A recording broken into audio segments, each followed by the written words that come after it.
Tan inverse 1 plus cos inverse minus 1 by 2 plus sin inverse minus 1 by 2. We have to find out the value of this inverse trigonometry functions for NCERT CBSE 12th grade syllabus.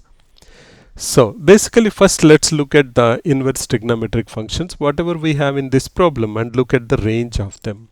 Tan inverse should be between minus pi by 2 to pi by 2 excluding the boundaries. Cos inverse will be between 0 to pi including the boundaries. Sin inverse will be between minus pi by 2 to pi by 2 including the boundaries. So tan inverse 1 plus cos inverse of minus 1 by 2 plus sin inverse of minus 1 by 2.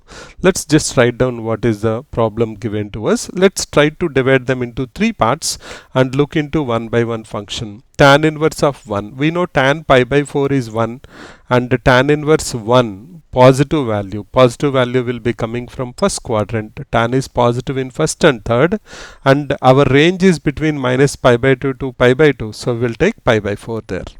Then comes cos inverse of minus 1 by 2. Now cos where it is negative, cos is negative in second quadrant and the third quadrant. Cos is negative in second quadrant and third quadrant, but our range is between 0 to pi.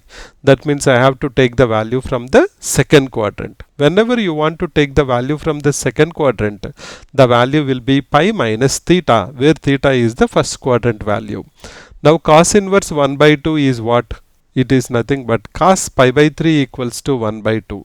But we have to take the negative value, so we will write down second quadrant we have to take, so it will be pi minus pi by 3. Then we have sin inverse minus 1 by 2. Again sin inverse range is between minus pi by 2 to plus pi by 2 and sin is negative in third and fourth quadrants, but we have to take fourth quadrant because it's between minus pi by 2 to pi by 2 and there the value of the theta will be minus theta. So sin pi by 6 is 1 by 2. So sin inverse minus 1 by 2 will be minus pi by 6. Now let us simplify this. We will have pi by 4 plus 4 pi by 6 minus pi by 6, that is 3 pi by 6, which is equals to pi by 4 plus pi by 2, and simplifying that we will get 3 pi by 4.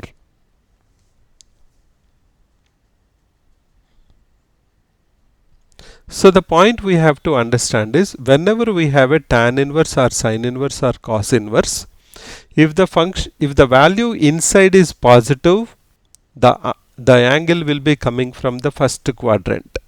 So whatever the values we know earlier, the values will come as it is. If the inverse function is having argument as negative, then you have to go to that respective function and see where it is negative and also look at the range. Based on that you have to pick the value. Now let us summarize what we have done here. Tan inverse of 1 is a positive value, so it should come from first quadrant. Tan pi by 4 is 1, so directly first quadrant value pi by 4 we will take as it is. Then comes cos inverse of minus 1 by 2. We know that cos inverse 1 by 2 is coming from first quadrant and that is equals to cos 60 degrees, that is cos pi by 3. So cos inverse 1 by 2 is pi by 3. If you want it from the first quadrant, if they asked us cos inverse 1 by 2, we should have written pi by 3 there. But they want cos inverse of minus 1 by 2. That means where cos is negative. Cos is negative in second and third, but the range of cos is between 0 to pi. So you have to take the value from the second quadrant. Whenever we want to take the value from the second quadrant, it will be always pi minus theta, where theta is the first quadrant angle. So here first quadrant angle we know is pi by 3. So the second quadrant angle will be pi minus pi by 3, which will make cos negative. Then comes the sin inverse of minus 1 by 2. If it is sin inverse of 1 by 2, we know sin 30 degrees is 1 by 2 or sin pi by 6 is 1 by 2. If it is sin inverse of 1 by 2, we should have written there pi by 6. But they want sin inverse of minus 1 by 2. Minus 1 by 2 means where sin is negative. Sin is negative in third and fourth quadrant. But the range of sin inverse is between minus pi by 2 to pi by 2. So only fourth and first quadrant I can take. First is already positive, I cannot take it. So only left out for me is fourth quadrant. Whenever you want to pick a value of the angle from the fourth quadrant, it will be always minus theta. that we will use it for sine inverse and tan inverse. So the value will become minus of pi by 6. Now after that we just simplified it.